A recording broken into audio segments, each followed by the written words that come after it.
निलंबित पोलीस अधिकारी रणजित कासलेला बीड पोलिसांकडून अटक। संभाजीनगर पोलीस महानिरीक्षकांकडून बडतर्फीची ही कारवाई।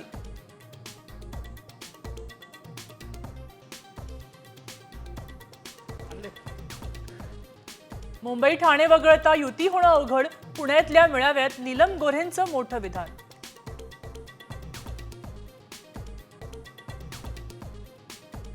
कृषी विभागातल्या बदल्यांचे अधिकार मुख्यमंत्र्यांकडे, वादग्रस्त वक्तव्यांमुळे माणिकराव कोकाटेंचे पंख छाटल्याची चर्चा।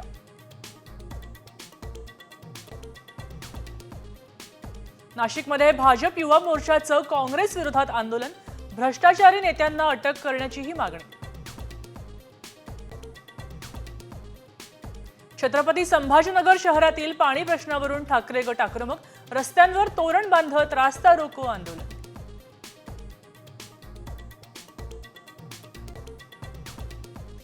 दादा कोंडकेंच्या काळात दगडाचा वापर व्हायचा, त्यानंतर टळमाळे आलं आणि आता फ्लश। पाण्याच्या प्रश्नावरून अजित पवारांची फटकेबाजी। स्वारगेट डेपो अत्याचार प्रकरणात 893 पानांचं आरोपपत्र दाखल, गुगल हिस्ट्रीतून दत्ता गाडेबाबत धक्कादायक माहिती उघड।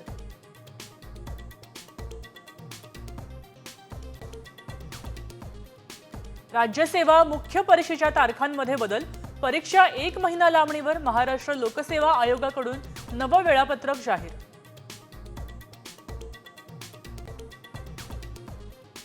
नाशिक जिल्ह्यात सीएनजी विक्री बंद ठेवण्याचा इशारा, MNGLच्या मनमानी कारभाराला कंटाळून पेट्रोल डीलर असोसिएशनचा निर्णय।